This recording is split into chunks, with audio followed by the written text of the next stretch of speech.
বড় ভাই বড় শিক্ষিত হওয়ার স্বপ্ন বাদ দিয়া মা বাবার খেদমতে চলে গেল, কাজ করে। আর কয় আমার ছোট ভাইরে মানুষ বানাই, আমি কাজ করে করে ছোট ভাইয়ের খরচ দিব।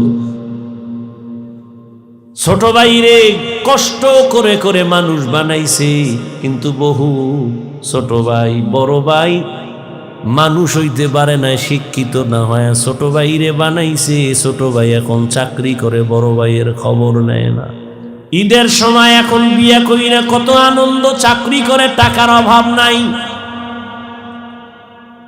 একই জায়গার এক পার্শ্বে বড় ভাইয়ের ছোট একটা ভাঙা ঘর, বড় ভাইয়ের ভাঙা ঘর আর ছোট ভাইয়ের ঘরটা ছাদ দেওয়া বিল্ডিং। ঈদের বাজার লইয়া যখন গোপনে ঘরে আইয়া স্ত্রীরে কয় জামা কাপড়গুলো সন্তানেরে দাও, তুমি নাও।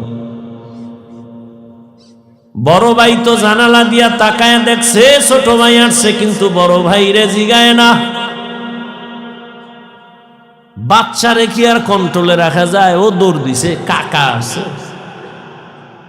দৌড়াইয়া গিয়া দেখে ওর চাচতো ভাই নতুন জামা পইরা কত আনন্দ করে। ও একটা দৌড় দিয়া কয় আব্বু আমারে জামা দিবা কবে?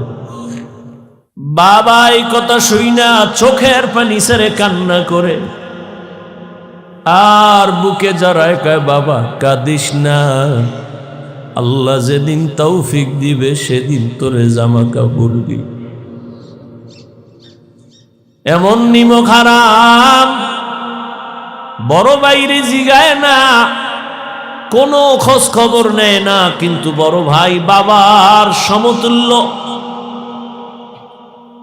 এত দূরে দূরে রাখে বড় ভাইরে। ছোট ভাই হঠাৎ করে রাতে 3টায় টেলিফোন আসছে, কে তুমি? বলে ভাইয়া আমি তোমার ছোট ভাই। এই রাত্রে কেন ফোন? আমারে চৌরাস্তায় একদল গুন্ডারা আমারে ধরছে। বড় ভাই কাঁচা ঘুমের মধ্যে একটা লাফ দিয়ে দৌড় দিছে, আয় দাঁড়া আমি আসতেছি। বড় ভাই কষ্টের কথা মনে রাখে না, একটা দৌড় দিয়া সামনে গিয়া এভাবে হাত বের করে বুকটা দিয়া কয় যত মার মারতে চাও আমারে মার, আমার ছোট ভাইয়ের গায়ে হাত দিবি না। কারণ ওর প্রস্রাব আমি গায়ে লাগাইছি, ওর প্রস্রাব আমি গায়ে লাগাই ওরে বড় বানাইছি, না খাইয়া ওরে খাওয়াইছি।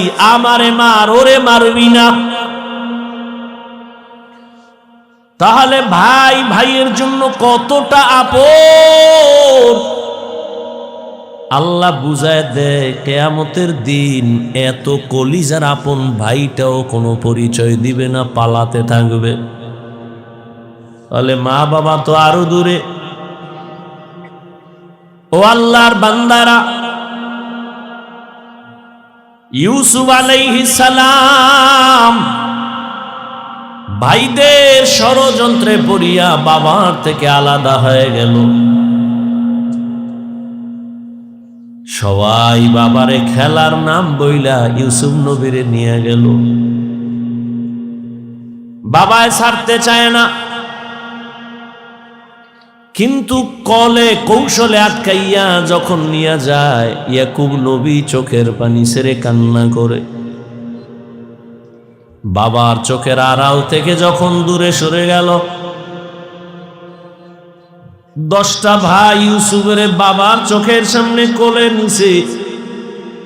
যখনই বাবার চোখ আড়াল হয়ে গেছে তখন মাটিতে ফালায় কয় এবার হাইটা যা, কোলে নেওয়া হবে না।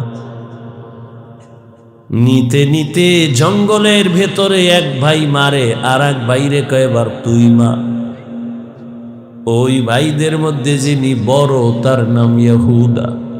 বড় ভাই কয় ওরে মারিস না, ও ছোট মানুষ ওরে মারিস না। ইউসুফ বড় ভাইয়ের দিয়ে তাকায় আর কাঁদে। ওরা মারে আর কয় তোরে এখন মারতেছি, তোর কোন বাবায় ফিরাবে? যখন বড় ভাই বাধা হয়ে দাঁড়ায় গেল, অন্য ভাইরা কয় তোমারও মারব। ভাই চুপ হয়ে গেছে, কূপের কিনারায় নিয়ে জামা খুলিয়া যখন ইউসুফের রশি দিয়া বাঁধে ভিতরে ফালাবে কূপের মধ্যে।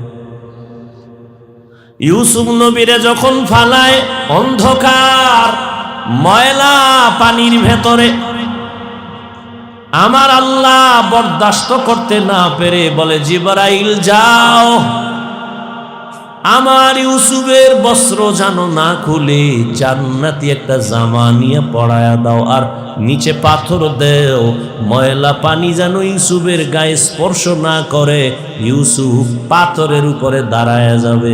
ওরা রশি দিয়া বেঁধে যখন ভেতরে ছাড়ছে, কিছু দূর যাওয়ার পরে উপর দিয়া রশি কেটে দিয়েছে।